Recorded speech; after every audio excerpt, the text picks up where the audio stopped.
Alii and hello, I'm your host Eritrea Ningirgalao, and welcome back to another episode of the Oceanic Podcast, a project produced by UC Berkeley's Critical Pacific Island Studies Collective, otherwise known as CPISC.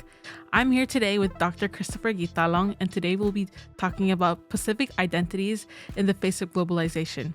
Next to me, I also do have another guest I want to introduce. If Henrietta, you could talk about yourself. Oh yeah, my name is Henrietta Dakumbao. I'm also a student here at UC Berkeley. I'm actually one of the PI Initiative programming interns. Thank you. Thank you for being here today. So, a little background context for Dr. Christopher Kitalong. He is the son of Anne and Clarence Kitalong and has been working since the beginning of the firm Learning in Situ, while working on projects with TEI since he was in elementary school. Christopher Kitalong attended Xavier High School, the University of Notre Dame, where he got his BS in Science Business, Toyama University, where he got his master's in pharmacology and traditional plant medicines. Bro, Christopher. Sorry, he's making faces. Anyways, I'm gonna block you. Okay, continuing. What are you talking about? This is testing your resolve. Whatever. This is Okay, wait, stop. I'm gonna continue. Laos intricate culture of testing. I'm gonna continue. Okay, please continue. And the City University of New York, where he got his PhD in biology with plant sciences. All of Dr. Kitalong's work has been focused on the sustainable use of natural and human resources in Palau. Dr. Kitalong serves on the Medical Licensure Board as Vice Chair, serves on the board for the Pacific Academic Institute for Research, is the founder/president of the Palau Boxing Federation, is adjunct science faculty at PCC, and is currently working as Cooperative Extension Senior Research. Chris Kitalong also is a courtesy faculty at Oregon State University and research affiliate at University of Guam. Dr. Kitalong is focused on developing education and capacity in the Pacific in order to enhance health and natural resources through cultural and modern scientific research and implementation of sustainable development goals. Additionally, he is a board member of the Beneficial Plant Research Association. So, Dr. Christopher Kitalong, I would like to humbly welcome you to my podcast and thank you for taking the time out of your day to talk more about Pacific Islander identities in the face of globalization. So, to open the conversation with a simple question, I'd like to ask first, how would you describe your cultural identity as a Pacific Islander? Well, as I said before, and I've done in many of my talks, I kind of asked the youth what culture is, because I don't know if that of course it's a Western term brought in across the Pacific and across the world to define something that might be not what they think it is. So what would you define culture as? Or what does the dictionary call culture? Give me your definition. Of course, everybody thinks they can come up with their own, which is great. I'd say, Henrietta, do you have any ideas? Ideas? Mm-hmm. Culture is complex. Yes. It's something that is all right, got it. Good, we'll stop there. That's the perfect answer. Okay, there you That's go. the perfect answer, right? Because there is no real. You can run through the dictionary definitions with arts and other manifestations of human intellectual achievement regarding regarded collectively, a refined understanding or appreciation of culture, which is kind of what they use here, cultured, right? Mm-hmm. Or cultivation of plants.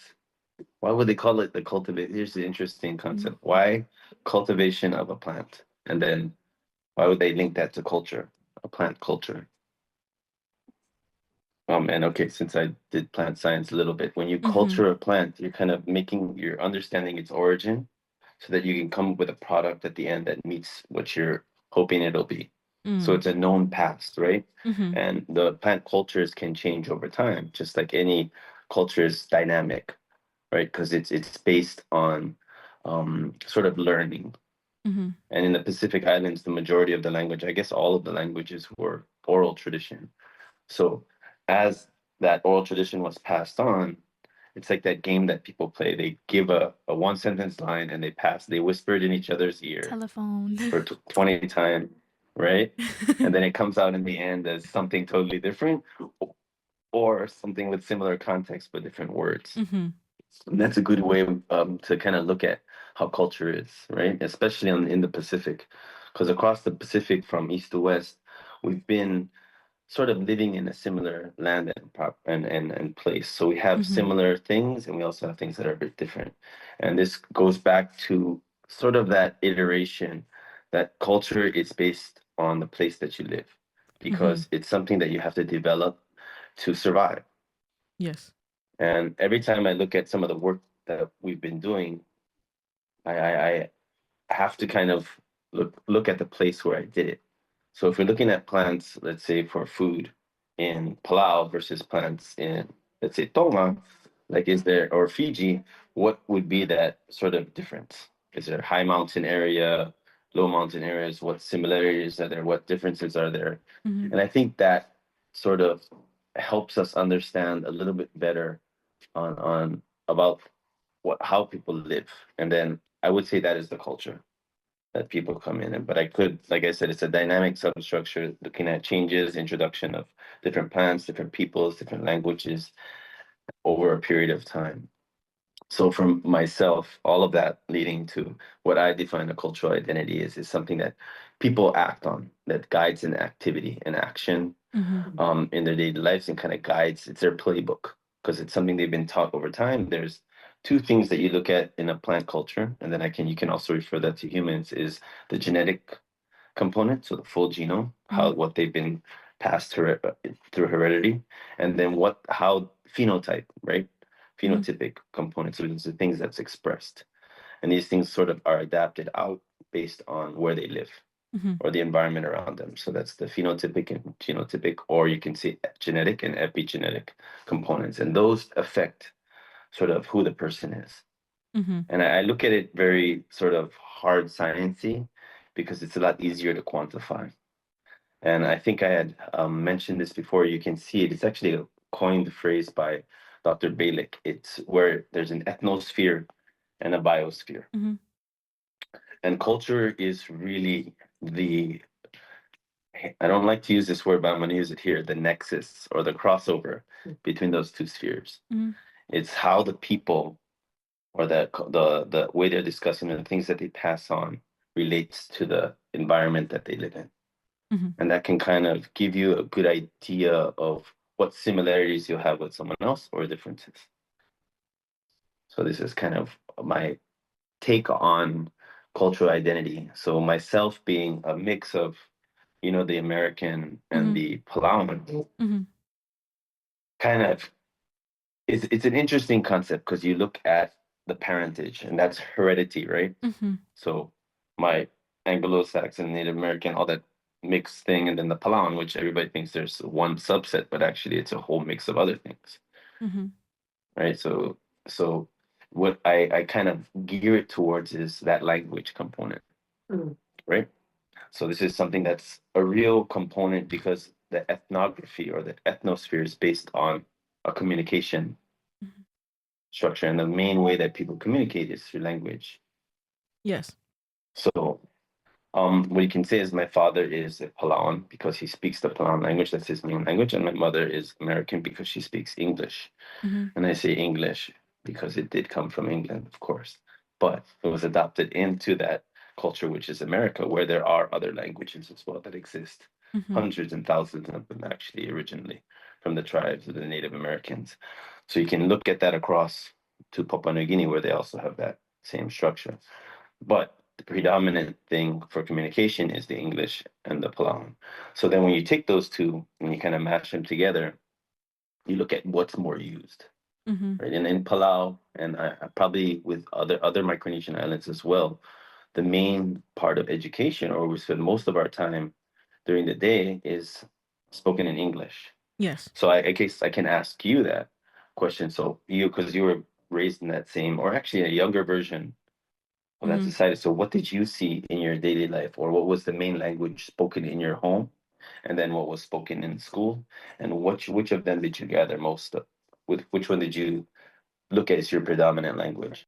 So growing up, my parents and my mother mainly spoke Palauan. So that's what I grew up around, whether it be to my grandfather, my grandmother, her sisters, or our other relatives. And I'd say that's my household's main language. Now, getting into school, when I was introduced to the education system here in Palau, I was specifically put in Palau Koror SDA Elementary School. Now, our teachers are missionaries, so they're foreign. And so the interesting thing about my school was we were actually strictly prohibited from speaking Palauan. And we wouldn't be able to speak it outside of Palauan class, which would only last about like 45-30 minutes a day. And so for me, it was an interesting thing to kind of explore, because a lot of people say, like, oh, language is supposed to be taught at home. You learn it from your family, and you learn it from where you come from. So when I was in school, I'd be like, oh, okay, Palauan is just something I learned at home. I'll set that aside and I'll speak English. But what I didn't realize was for the majority of my life growing up, and I'd like to say that like childhood and growing up is when it's most important to, like, that's when a person is most impressionable, when they're children. And so for me, I'd like to say like it's important for like you to speak your mother tongue even in school, because when you think about it, you're in school for about like 8 hours a day, right? So it's like 8 hours a day for about 9 months of our lives. And we're growing up in an environment that prohibits the speaking of your native tongue. And regardless of whether like it's spoken at home or not, it degrades the quality of your speech. So I'd like to give an example. I had one of my classmates, right? So I had a really good friend. She went to Irai Elementary School, and in that school, you're allowed to speak English. You're allowed to speak Palauan. Although all the curriculum that's still taught in like English. And so we were good friends up until like 6th, 7th grade. And so around 6th grade was when I decided like, maybe you should come to SDA, because we're such good friends. We spend countless of nights together. Maybe you should just come and be my best friend even at school, spend time with me even at school. What better way to become closer than to spend 8 hours a day together for 5 days a week? And so she actually ended up transferring in the 7th grade. And mind you, because of where she came from, because of the family that she was surrounded by in the school, letting her speak Palauan, she's very well spoken in Palauan, and she was very fluent. What was interesting was she was forced to speak English in my school, right? And over time, I had barely noticed this, but by the end of high school, whenever she would be asked to speak Palauan, she would be so insecure about it. Like she was like all her confidence had kind of just washed away, and it was almost like English had become her dominant language, even though she had been raised around it until like the age of like 13, 14.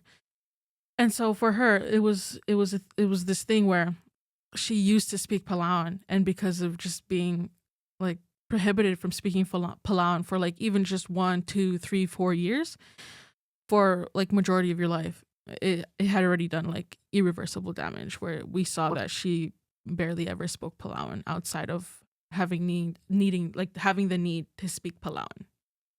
But yeah.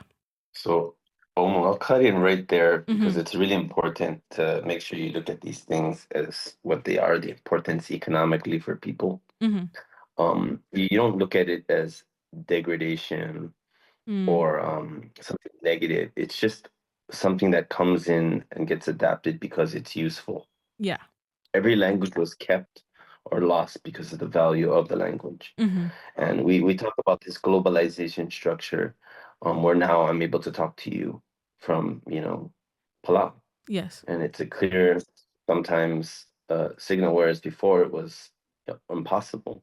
So the language structure that's predominant is something that's used across. It's like before they called it le langue des mondes in French. So French was the high class language. So any elite or any diplomat person pre-World War I would speak French. It was what was taught. It was English, of course. And then after the war, after the Treaty of Versailles, and then the creation of the United Nations, then U.S. became a predominant language. The U.S. American. Unfortunately, it wasn't English, but it was the American English became sort of a staple for communication across the board. And now with businesses, a lot of people are learning Mandarin Chinese. But you have to understand that it's an economic thing.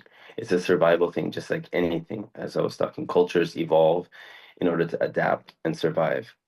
Mm-hmm. So what happened during the period of, let's say, World War II, where my grandmother and your great grandmothers and fathers all spoke a bit of Japanese because that was required during the time. Mm-hmm. Then after the war, it was a trust territory or a territory of the United States, and then the English sort of system came in because that's what was pushed Mm-hmm. across Micronesia. And it was the only way for Micronesians to communicate across from Marshalls all the way to Palau, which was part of that Micronesian subset Mm-hmm. during the development of the trust territories and subsequent compact of free associations. So when your grandfather went in, because he was a minister, went in to talk to a minister in the Marshalls, he couldn't speak there, or there was no one there to translate both ways Mm-hmm. because of the separation. So English became that common denominator. Maybe in Japanese times it was Japanese, right? Yes. So the globalization structure allows us to have that communication and share our cultures and actually understand the value and adapt. So it is it like anything, it's like a knife, as I usually use. You can use it to open your coconut or peel your taro, or you can use it to stab someone in the back. Oh, Yes. And I use it as it's a very harsh thing because I think it really matches how you said you degraded. Mm-hmm. Like her language was degraded. It wasn't degraded, it's still left there because the subconscious keeps language structure, just like Mm-hmm. with you. When I speak Palauan to you, you understand it completely. It just hasn't, it's not your phenotype now. Yes. It's not that thing that's expressed, but it's there in your genes because you were spoken as a child, so it existed in subconscious. Mm-hmm. Just like when myself, you told a little history of me, I was born in Guam actually. I was born in Guam, which is English speaking, but I was raised by my grandmother, who was only Palauan speaking. And then she took me back to Palau with her, thinking I'm going to be adopted to her, which is the normal structure construct in Palau. But my mom specifically moved to Guam to try to get away from that because she is an American. And my dad was fine with it because he's Palauan. There's a cultural crossover. So while I was in Palau, they're like, "Where's my son? Where's my son? Where's my son?" And I go, "You don't have a son. He's now grandma's son, Walas's son." And eventually they got me back and moved further away to Hawaii. But during that period in Palau, that's where I first developed language. So that kind of still stuck in my subconscious. So it existed there. But while I was in Hawaii for my elementary school, the majority of my, from even K, it was preschool all the way to second grade. Then it was completely lost, just like your friend. Then I came back to Palau, was put in the same school that you were, Mm-hmm. where we were actually punished. It Mm-hmm. wasn't just, we were punished for speaking Palauan. So, and this is, I don't know if it's a construct of the way it's done, but they're trying to train people to succeed. So later in life, I asked my father, "How come you didn't speak more in Palau to me?" He goes, "Hey, you know what? Look at you now. You have your opportunities. I was still trying to learn English." Mm-hmm. So you have to understand the opportunity and the economic value is what parents look for in their children. Mm-hmm. And they put them in the schools and things that can make them best prepared for life. If they thought that having Palauan and speaking only Palauan and be able to farm taro and would set you up for life, they would do it. But usually people look for the best economic opportunity. And it's not Yes. just money, it's Mm-hmm. livelihood, it's success, it's prestige. So these are the social constructs that are put into place that sort of alter cultural identity because you once the globalized structure is put in place, you're exposed, especially now, to outside media content. You're able to see a globalized world. You're seeing different ways to live things, and then things alter. So, in order for us to preserve that identity, you have to have a value that's a tag to it, not Mm-hmm. just a marketing scheme, which maybe work in some places, but some economic component that allows people to want to. It has to be a want. Yeah. And so with that, I also wanted to ask you guys. So like what are your thoughts on like the idea of preserving, culture in the context of not even just language, but just cultural practices? What are your thoughts on finding a balance or more like preserving it? All right. Yeah. Anytime you want to preserve something, as said, is either you add an additive that can sit in a bottle and brew and then you can eat it later. And I call that sort of writing things down. So the preservation of culture before was oral tradition. Now it's written, because that's it's a modern tool offered for preserving anything. It's like the preservatives of the mind. Yes. But the reason why oral traditions are important is because memory. It jogs memory, that makes you have an active learning construct. So every time and it's true with traditional knowledge, it's within the World Intellectual Property Organization, they put all this TK thing together. But one of the most important things is that it's practiced. So the quick example would be they wanted to make a traditional knowledge law for Palau, a TK law to match World Intellectual Property rights. So I met the WIPO director and got a book on how to do it, because he did it for his country in Africa that wasn't a WTO member. So I put the basic construct, and it was maybe less than a page, and then I handed it off to a lawyer, and then it became a 100-page document trying to assign authority. And when it comes to culture, of course there's carriers of culture, but the only way that a culture or anything can be preserved is if it's practiced or used. So this is where I kind of lead in saying, if you don't practice it, you'll lose it. But then there's also a preservative mechanism, which is the writing and videoing and documentation, which allows for it to be sort of put in a bottle or cryogenically frozen until it can be practiced in situ. I'm using the word in situ specifically so that you can go in there. So I guess with Henrietta, I would say, do you kind of look at means of practicing your culture? Do you see different ways that you preserve it through practice or preservation? Yeah. Do you use kimchi base vinegar, or do you use coconut milk? boy.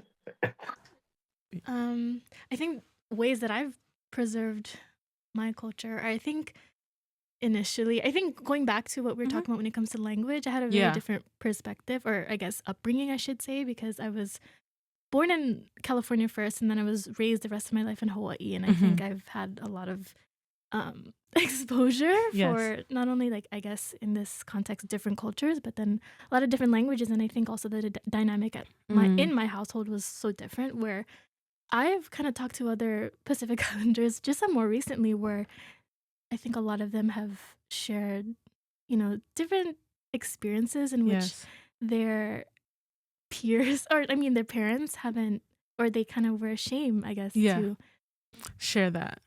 To share that, or to kind of speak to them in language. But I grew up like the complete opposite, where my father really made it a point to preserve language. And so that was probably my strong suit growing up, was practicing that. And it was a rule in our household. Our father would not speak to us in English. He would speak to us in only Fijian. And then if we were struggling, or if we were talking to them or trying to talk to him in English, he would just pretend he did not hear a thing.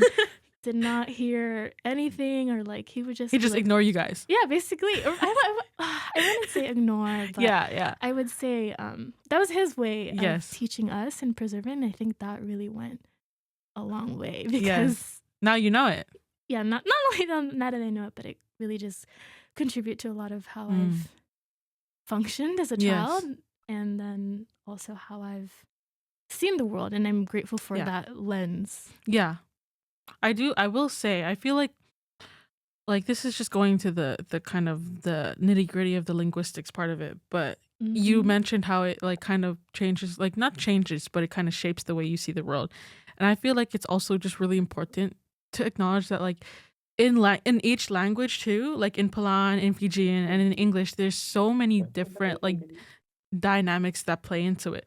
Where it's like, for example, in Palauan, we don't have like pronouns. We don't have like she, her, or we don't have like he, they, or like it's always like you have to.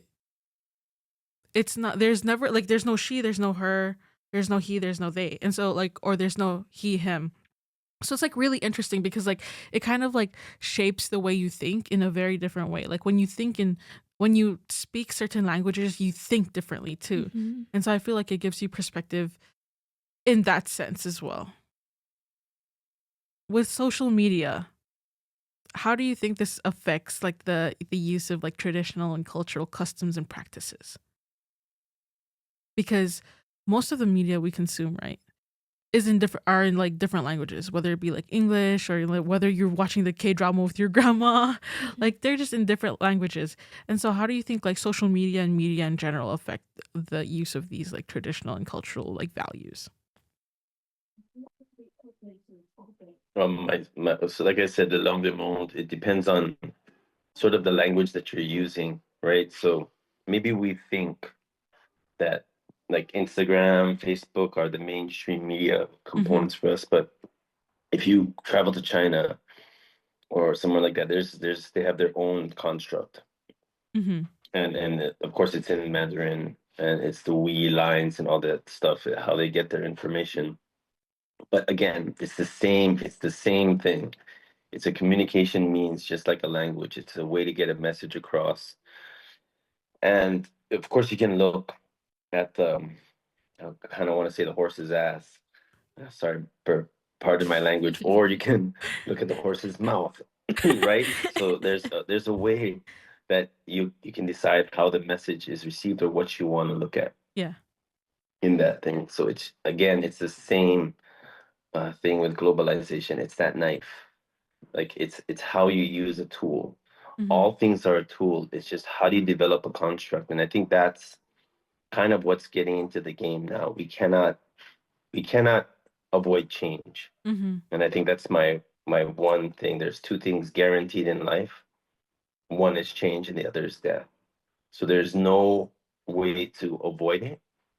The only thing you can do is adapt and make sure that you're able to get a message out in relative terms in the population. That's your form of communication, right? That's how you communicate things. That's how you get your message across. You can decide whether to lose your culture by following trends or share your culture through the same method. So it's just another tool. And just like you right now, the attention span of the average viewer is probably 5 to 7 seconds.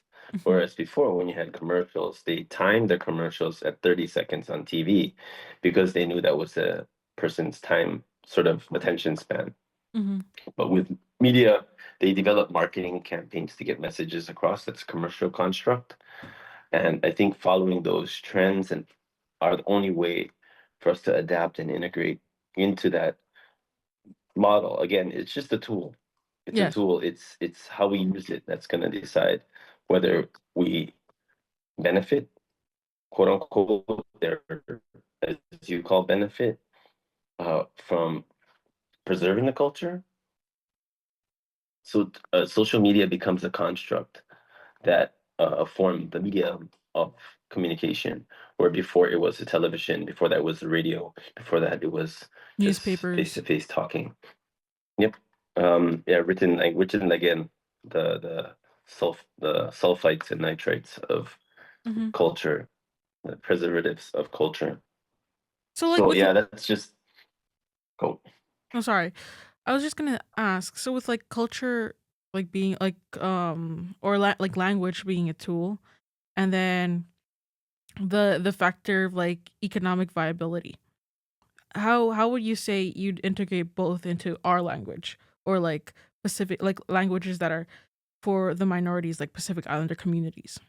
So like you talk about the economic viability, and we talk about I'm trying to use star navigation because it's the easier one, and then I'll go back on some of the medicinal stuff. But star navigation has become a thing. People trying to revive culture, relive it. But then we have to understand that star navigation is the base for all navigation, right? You triangulate on stars. They're fixed objects that you can guarantee position, right? And then we went to modern cartography, which was using the same thing but mapping a location and then using a compass and a protractor to find the exact location. And then now we have fake stars, which are the GPS satellites, Satellites, right? yeah. So, but it follows the same concept, the same concept. And if the original concept wasn't there, you wouldn't have stepping stones to fly. Yeah. So I'd say we were walking, we ran, and now we're flying. And this is the kind of concept that I look at in everything. So in the medicine world, 85% of all medicines are derived from plants. Mm-hmm. And then the majority of the rest are just endogenous compounds like insulin and things like that. Mm-hmm. But these all came from thousands of years of human trials and errors, just like star navigation. Mm-hmm. And it's a basis for knowledge. So throwing away of years or even more than 1,000 years of knowledge and saying that this is what is, makes you lose the real base of the knowledge itself. It's like driving a standard car versus an automatic car, Mm-hmm. right? When you drive a standard car, you understand how to use gear stop. You understand a little bit more how gears work. With the automatic cars, everything's done. So that's kind of a stepping stone. It's a choice now. People are offered choices to know more or less. Mm-hmm. So that becomes what this social media or this easy access to information can be. You can get easy access to understanding how things are. But if you don't understand why, then it makes it a little bit more of a journey towards sort of blanketed knowledge as opposed to in-depth knowledge on something. Mm-hmm. So it's hard for you to recreate. So understanding the base will allow you to find new and innovative ways to do things. Mm-hmm. So that's just kind of where I kind of put that component in. If when we're working with star navigation now, the idea is sending some of our plants with it because well, the most important plant in our culture here, as you know, because women run here, is taro. Mm-hmm. But if you go to Fiji, you go to Tahiti, you go all the way up to Hawaii, everybody has a collocation. And the word taro is a Polynesian language, and we don't have that word in our language, right? Mm-hmm. But now it's become sort of that modern construct for 5 different genuses of plant, which have more than 100 different species and more than 10,000 different varieties. And these are all cultivated because just like wheat and corn, these things were passed from place to place and adapted to different environments. So as the canoes were going across, they were taking these things because these are really, really important parts of the food and the medicine culture. So they had to take it with them because they didn't know what they were going to. So when we map these things, we can see how everything began. But we also understand that that was a very, very important part of the culture. So when I was doing sort of studies on medicinal plants in Palau, because my background is pharmacology and chemistry on natural products, the first thing I did was I went to the Rock Islands, Mm-hmm. which nobody lives at anymore. And then I went around, did randomized plant transects, and then I overlaid them on an archaeological map that we developed. And then I tried to find what plants were only at places where people lived. And there were only 2, right? And they're not wild plants, they're a thing. And one of them was a medicinal plant that can't be moved elsewhere. So we know that that was most likely brought and planted around where people lived, just Mm-hmm. like the varieties of taro. What's it called? So culture is, yeah, sorry. What's it called? Oo nga, alam. Mm-hmm. Valerian incident. Yeah, so a lot of my work, and we worked from. So I took this sort of construct that was sort of passed down through my grandmother, right? Because when I was first looking at these lists, she said, "Oh, she was my checks and balances." Because we call it talalakar because it's become the mother of medicine, but the real name is ongael, and there's a rock island with the highest density called ongael. So these are just language origins, right? It gives you clues, but Mm-hmm. when I was looking, you have to base things now on modern society. People don't believe just hearsay, so you have to do it systematically. So I looked at old documents from Japanese biologists who are here, and I would go through the list of plants and their uses with my grandmother, and she would tell me sometimes, "Oh, we were just joking with this guy because we wanted to get him out of our house." You know, these guys to come get information. It's like we told him whatever, so he would leave. But then you have to do your checks and balances because ethnography and I guess history itself is written by those who survived per se, right? Yes. And you kind of gotta check and balance and make sure things are there. So when it goes up to that level where it has to be used as a product, you don't have to go through those thousands and thousands of years of checks and balances where people died along the way. So we took that plant and I did all the chemistry and the cell line trials and all the stuff necessary to bring it to a clinical trial. And when it was time for the clinical trial, I brought it back to Palau and did it in Palau so that we would own our own rights. And the reason you do that is you're validating things. And it's very difficult and it's unfortunate that that's necessary. But the WHO and all these organizations are realizing the value of traditional medicine and understanding that that was the base of all medicines. Just like you would say with star navigation, it's the basis of all navigation. Say, but people don't see it. There's this battle between modern and what they would call sort of traditional when they're one. One was a stepping stone to the other. And the only way, as we said, to make it like preserve it per se is to show that that is or validate that as a construct that is economically viable. So with these journeys, we send the plants along the same path. And the main thing that's blocking plants going into another place is a Western construct of biosecurity, right? So they're like, okay, you can't bring this plant in, but I'm saying, wait, but you already have a plant and it's going to be on a boat for 2 weeks. Yeah. So that becomes your quarantine process. But they don't understand that because they're so used to quarantine being in a building. So trying to break the barrier of how do you say, I would call it closed-minded siloed behavior. Yeah. Is to open up and make people understand the origin of this. And the origin of biosecurity is that there's no disease or things don't take over a place. But they have to understand that humans are part of the ecological construct and not outside of it. Yeah. But because we seem to detach ourselves these days from what is environment when we are actually a large part of the environment.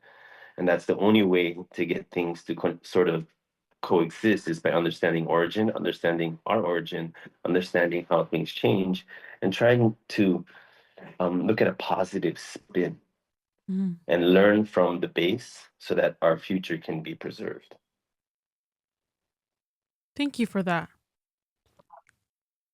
That was a lot of content. That was a lot. I just want to comment on content. Oh. I really hope, and it was really difficult for me to come to this component because we had these major environmental people coming out to create content. Yeah. And this was video, and now the new word for content or activism is a marketing thing and not the actual work. Yeah. So, and I bring that back to culture. In ours, you have to be functional. And I think if we want to have practiced, preservation, we need to be practicing things. So I hope that the message that comes across, you have to do something. You know what I mean? Do the work, do the legwork. Like I had you do some genetics work in Palau so you'd understand some of the constructs.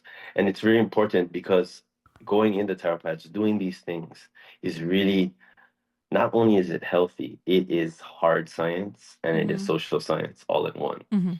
If you can bring all those constructs to a head. So I'm hoping that everybody listening from the Pacific Islands starts to try to practice some activities, at least one or two things, whether it's a chant, whether it's planting some of your own traditional crops around, or just even understanding it. You will find that there is so much more content in the action than there is just the preservation and discussion of it. Okay. So I want to finish off with like 2 final questions. And the second question kind of builds off on the first question I'm going to ask. And Henrietta, you can comment whenever you want to. But I wanted to ask, like, how do younger generations in like our Pacific Islander community like view their Pacific Islander identity? or how do you think they view it? I would ask you that because you're in it as a young person. If I had to speak, it wasn't as it wasn't spoken. Mm-hmm. It was just activity. So as I had discussed before, it's is a skill set valuable? Mm-hmm. So we would I lived in the Pacific and I climbed the coconut tree and I fished and I did all this stuff. But what is that value in society today? Yeah. And I think the skills are lost within from generation to generation. It's lost because of the economic value Yeah. of it. If you can outsource things, then people don't plant coconuts because they're used to getting coconut in a bottle or a can. And it's unfortunate because you allow that loss in skill is really kind of a loss in the understanding of the land itself. So I think the youth, because of social media and because it's so new, that's become the status quo.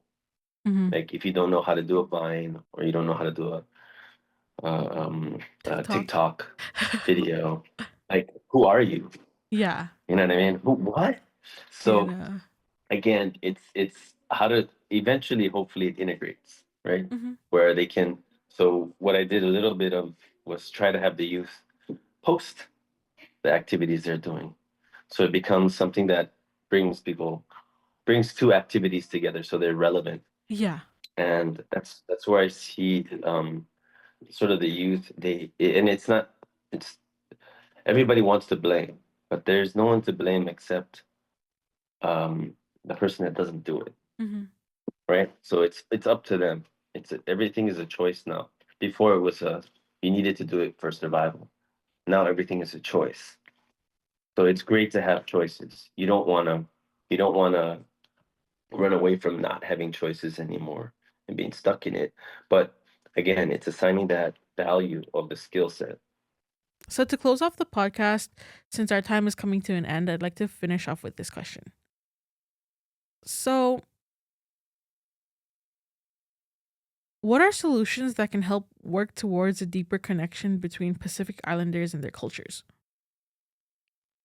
Oh, that's one of the toughest questions you can ask someone who's aging.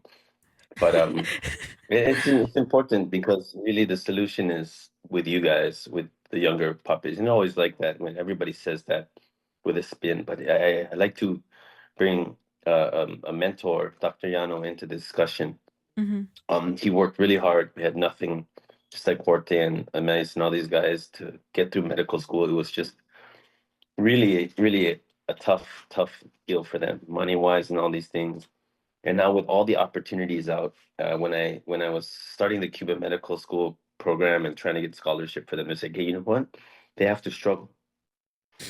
Struggle offers, like, we struggled. And it was really Dr. Yano who came with a sort of calmer mind and said, times change. Mm-hmm. There's new things that make things difficult or easy, Exactly. and we may not understand it. Mm-hmm. So, but what we can do is show it, is just lead by example. Mm-hmm. I have to decide that we can offer the base, just like I said, that first knowledge. And he was very ingrained in culture too, because when he came back from med school, he um he tried to learn traditional medicine and spiritual medicine. Mm-hmm. So he went through all the healers and everything throughout Palau because his goal was to heal people. And we had these healers in our culture. Mm-hmm. And when he went up North Mau, he gave us one story. He went through and then he started having visions and think because that's the most spiritual place of Palau. I say that's where the strongest magic is. No. And he started having visions, and he knew after that he couldn't do that. He'd have to unlearn everything he learned in med school in order to get into that scope. So he knew his limit. Mm-hmm. So, but he still respected it. And whenever there were issues that he couldn't resolve, he would send people to these healers. And really, it's that. I guess that's what we have to have. Mm-hmm. The real way to preserve and maintain anything is through sort of understanding. Mm-hmm. It's not combating, saying one thing is bad or another thing is bad. It's just putting the time in to understand things and knowing that you can't understand everything. And that's really important because people get frustrated and angry when they don't understand things or when they can't communicate things. Yeah. So I hope that with that, like a level of understanding, of course, there's going to be disputes, there's going to be arguments, but trying to maintain that mindedness and not siloing things and being active in your approaches to doing stuff will is really the solution, I think. So Henrietta, despite me speaking way too much, actually understanding things is listening to the youth. So I really hope that I didn't drown you out in all that discussion, but I really want to hear what you have to say and what your thoughts on how you think the best way to preserve sort of our heritage going forward is. Yeah, I think the best way to preserve our heritage, I think picking back up, or yeah, going back to what we had mentioned earlier, is really through practice. And I feel like also sometimes it's important to consider that some people just don't care. That's like really something that I always keep in mind is as much as I think that also kind of like I have these feelings when it comes to being, a PI intern here, as well as like I feel like I put my heart in a lot of the projects that we do. Yes. And I feel really sad or sometimes feel some type of way when some people just don't care enough or just don't care as much to contribute to our community or be active in our events. Yes. I'm just going to be forward with that. And I think that's really important to, I guess, be a part of is if, especially as a, diaspora, a lot of the students, they always share that they are not close to their heritage or they didn't grow up with it. And I think when they do seek out the opportunity or when their opportunity presents itself, I think they don't prioritize it or sometimes they have found other things to prioritize where it is more career oriented. And so I think that is something to keep in mind as well as like some people just don't carry the same priority, even though I feel like we're realizing today and as time goes on that really does set you apart. It really does. You kind of prioritize your difference or you prioritize because it makes you who you are. Yeah. And yeah, I think sometimes people just assimilate too fast. Yeah. But yeah, I think of course putting it in practice, but also showing up for the community in whatever space you continue to be part of, whether that is in academics or not in academics, like in the community, in your religious circles, whatever it is. Thank you. That's great, and I really, it's really just one generation away that we've kind of moved from the practice, and it's like when I asked my father, or when people say, you guys are getting fat, you guys need to get on your canoes and your bamboo rafts, and then my dad goes, you know what? You guys go on those things. I didn't have a choice before. Now I earned my engine. I've worked and it's really understand you said it, you hit the nail on the head. Really, it's survival. Some people are just trying to make it in this world. Yep. And these and cultural preservation is now sort of a commodity. It's a luxury per se. So I guess that's why the goal is to make sure there's economic viability for people in it. Because as I said before, people are coming from your institution and all over America out to the Pacific for 3 months and developing PhD dissertations or studies while we're sitting on that knowledge ourselves. So this is kind of where my life has led, is to add value and integrate and validate so that people can carry on whether they want to or not. It's there for them. And it comes into the medical space and it comes into the sort of functional space for food. And really, Henrietta, that was just the best, I think, making sure that people understand that it's a facet of caring. And sharing is caring. No, it as is. my son says.